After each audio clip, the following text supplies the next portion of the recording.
my project this week, I decided to interview some world-class travelers who really know how to do what they do and have been doing it for a long time. So my thought process was, obviously there's something driving them to keep going, knowing that this is really, really tough, and still they keep moving on and keep seeking out that traveler's lifestyle. So I wanted to share some of that information with you, so that if you did want to look into doing a travel trip, especially a long distance one, for a long period of time, that you'd know what you're getting yourself into. So here goes. Well, I like to travel for the same reasons I hate to travel. It's like a double-edged sword, really. If you're really traveling like you guys are, you're like in a state of perpetual culture shock.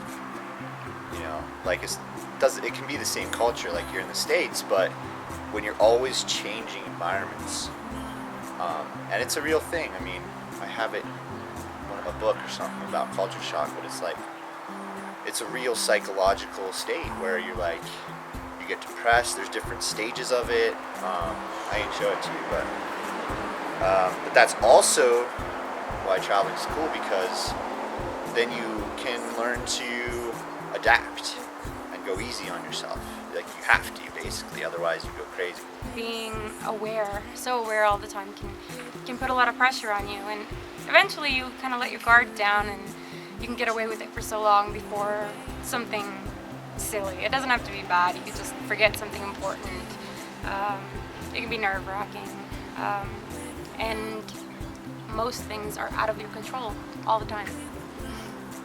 How do you cope with that? You change your attitude. You learn to go with the flow. You embrace the change. You allow it to show you different things that you can't look for, things you can't research.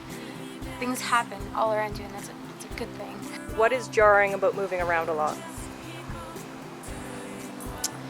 It can be difficult to maintain your center when you're consistently moving to a new place, all your stuff's in boxes, meeting new people, changing scenery, have to set up internet, or can't get the internet, or can't get in touch with your family, or don't want to get in touch with your family, or meet someone new that's cool and then you leave, or all of it. It can be really, you have to stay really centered and really grounded in order to be able to do it on the long term. How long have you been doing it?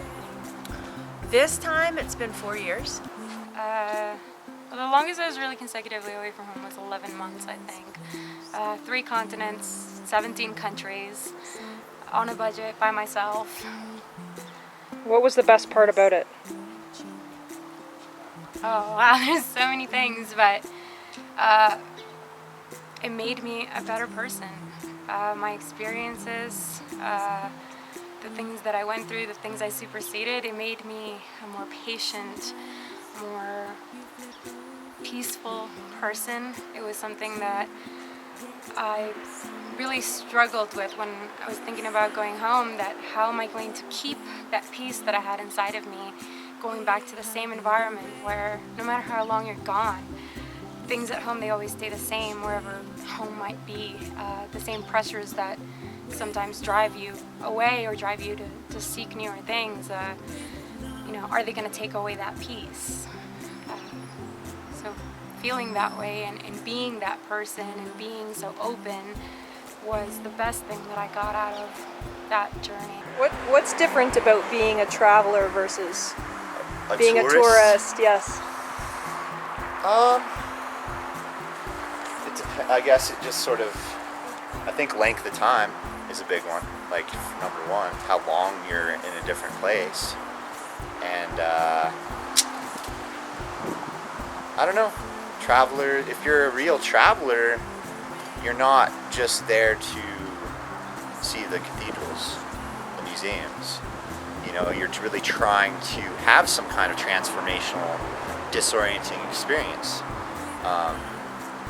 You want to go through the fire, the pain, you want to be transformed by your trip on some level, I think. Or you think you do, and then it sucks, and then you don't, and then you keep going or you quit. How will you know when you're ready to stop? I'll just know. There's a reason I don't make schedules, and there's a reason I don't pre-plan anything, because that's traveling. It's the freedom to stay as long as you want and to move as soon as you want.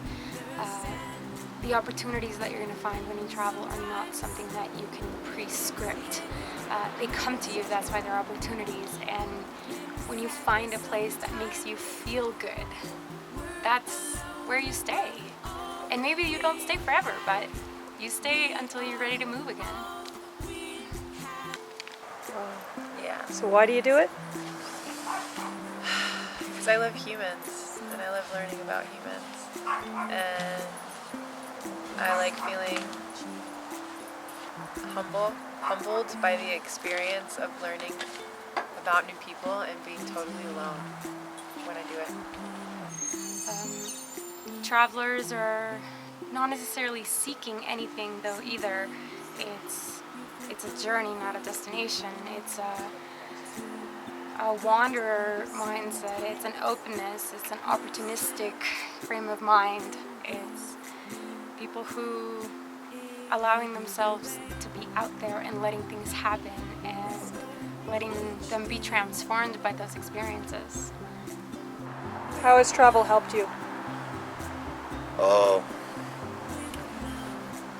it helped me a lot. Just be independent, decision making, communicating. I realized you can communicate with just about anyone in the world with like hand gesture. Like if you're dedicated enough and it helped me not be self-conscious.